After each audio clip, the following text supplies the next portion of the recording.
ఓం నమో భగవతే శ్రీరమణాయ. రమణాశ్రమ లేఖలు లేఖ 56. సిద్ధులు. తేదీ 10/8/1946. ఈ రోజున భగవత్ సన్నిధిలో సిద్ధులను గురించి ప్రసంగం వచ్చింది. ఎవరో సిద్ధులకై ప్రయత్నించారని, ఏవో సంపాదించారని ఏదేదో మాట్లాడారు కొందరు. భగవాన్ విని విని ఉద్వేగ ధ్వనితో ఏమో సిద్ధులట, ఎక్కడి నుంచో సంపాదిస్తారట, అందుకొరకు సాధనలు తపస్సులును. రూపం లేని మన కళ్ళకు కాళ్ళు, చేతులు, ముక్కు, చెవులు, నోరు ఇత్యాదులతో కూడిన ఈ శరీరం రావడం, దీనితో ఏవేవో చేయడం, ఇదంతా సిద్ధే కదా. మనమంతా సిద్ధులమే. అన్నం కావాలంటే అన్నం, నీళ్లు కావాలంటే నీళ్లు, పాలు కావాలంటే పాలు, అన్నీ సిద్ధిస్తూనే ఉన్నవి. ఇన్ని రకాల సిద్ధులు ఎప్పుడూ అనుభవిస్తూనే ఇంకా ఏవో సిద్ధులు కావాలట. గంతులు పెడతారు. ఏం కావాలో అన్నారు భగవాన్. దాదాపు 2 ఏళ్ల ముందు అఖిల భారత శాసనసభ సభ్యుడు, జ్ఞానేశ్వర్, భగవద్గీతకు అనువాదకర్త అయిన మను సుబేదార్ భగవద్ దర్శనార్థం వచ్చినప్పుడు శ్రీవారి సన్నిధిలో ప్రసంగవశంగా అన్ని గ్రంథాలలోనూ సిద్ధపురుషుల గురించి రాశారే కానీ సాధకులను గురించి రాసినవి ఎక్కడా కనిపించవే, అట్టి గాథలేమైనా ఉన్నవా అని అడిగితే, తమిళ భక్త విజయంలో జ్ఞానేశ్వర విఠోబాల సంవాదం ఉంది. అది సిద్ధి సాధక సంవాదం. దానిలో సాధకుని స్థితి విపులంగా తెలుస్తుంది అని చెప్పి ఆశ్రమ గ్రంథాలయంలో ఉన్న భక్త విజయం తెప్పించి ఆ భాగం శ్రీవారే చదివి విషయం వివరించి చెప్పారు. మను సుబేదారు స్వస్థానం చేరిన తర్వాత ఆ భక్త విజయం పంపమని రాస్తే ఆ పుస్తకం తెప్పించి పంపుతూ ద్రవిడ భాషలో ఉన్న ఆ సంవాదాన్ని ఇంగ్లీష్లోకి భగవాన్ తర్జుమా చేయించి పంపారు. సుబేదారు దానిని 3 కూర్పులుగా ప్రచురిస్తూ ఉన్న తమ జ్ఞానేశ్వరికి అనుబంధంగా చేర్చారు. ఈ మధ్య నేను ఆ సంవాదాన్ని తెలుగులోకి అనువదించాను. మొన్న పూర్ణిమకు నీవు ఇక్కడికి వచ్చినప్పుడు ఈ సంవాద విషయమై ప్రసంగవసనాన జ్ఞానేశ్వరుడు సిద్ధుడు, వినోబా సాధకుడు అని భగవాన్ చెప్పారు కదా. అందువల్ల దానికి సిద్ధ సాధక సంవాదం అని పేరు పెట్టాను. తాను తెలిసిన తర్వాత తానుగా నిలవగలుగుట సిద్ధి కానీ వేరేది సిద్ధిగా భావించరాదని భగవానులు అప్పుడప్పుడు అంటూ ఉంటారు. తన తలపు ఆత్మాన్వేషణలో మగ్నం చేస్తే ఎప్పటికైనా యథార్థం గోచరిస్తుంది. అదే ఉత్తమ సిద్ధి. ఉన్నతి 40లో శ్రీవారి సిద్ధులను గురించి రచించిన వచనమే దీనికి ప్రమాణంగా రాస్తున్నాను చూడు. సిద్ధి సాధక సంవాదం.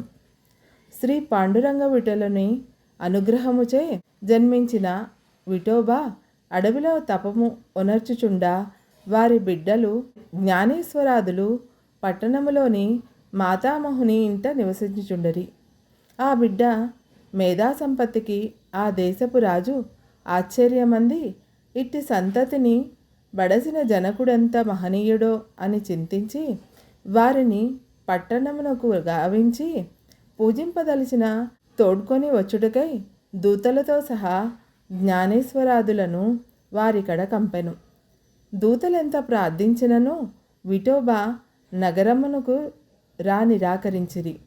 జ్ఞానేశ్వరులు తామెట్లో తమ తండ్రిని ఒప్పించి తోడ్కని రాగలమని చెప్పి వారినందరూ పట్టణమును కనిపి పిదప తన వాదముచే జనకును మెప్పించి పట్టణమునకు తోడ్కొని చనిరి. విఠోబా జ్ఞానేశ్వర సంవాదం.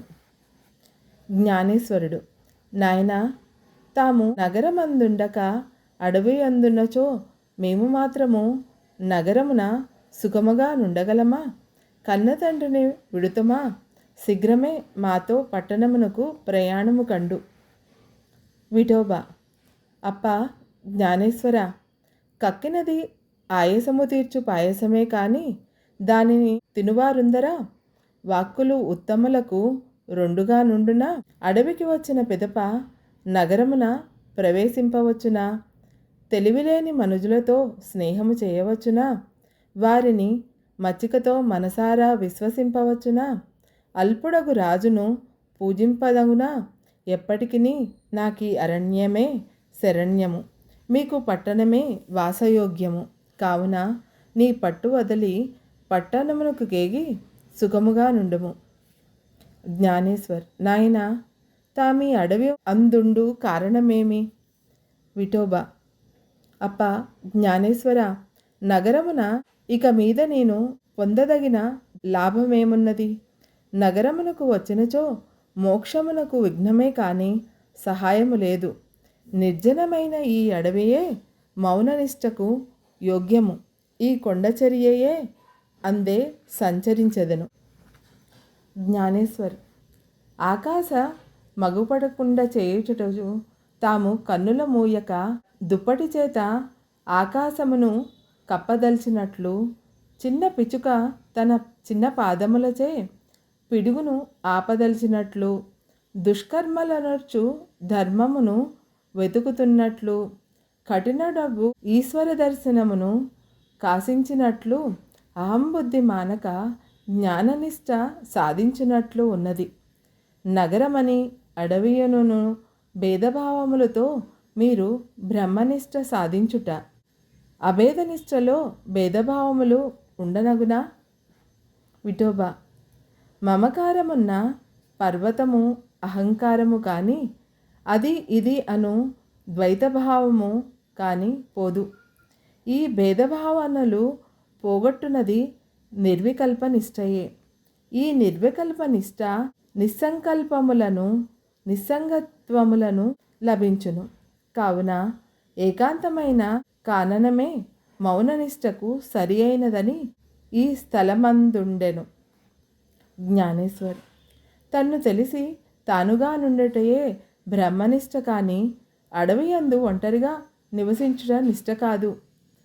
విఠోబా: సద్గురు సన్నిధిని తన్ను తాను తెలుసుకొనుట, తానుగా నిలుచుటకు ఏకాంత స్థానమే ముఖ్యము నుండవలదా? జ్ఞానేశ్వర్: అడవి యందు ఏకాంతముగా తప మొనరించినే అజ్ఞాన నివృత్తి కాక అహంకార మమకారములు వీడవు అని ఆత్మజ్ఞానములు అడవి అనియు నగరమనియు సన్యాసమనియు సంసారమనియు తలుపక దృఢచిత్తులై నిర్వికల్ప సమాధిని పొంది ఉండ, మీరు మాత్రము సంసారము కూడదని ఈ అడవి యందు ఉండుటక కారణమేమి? విఠోబా: సాక్షిని తెలిసి సర్వసాక్షిలో ఐక్యమైన వారు సంసారమందున్నచో సమాధి సాధనకు విఘ్నము కలిగి సాక్షాత్కారము తప్పిపోవును. అందువలన సహజానందభూతులగు పరులు సంసారాపేక్షను స్వప్నమందైనను చింతించరు. దీని కొనసాగింపు తరువాయి భాగంలో తెలుసుకుందాం. ఇక సెలవు. నీ సోదరి.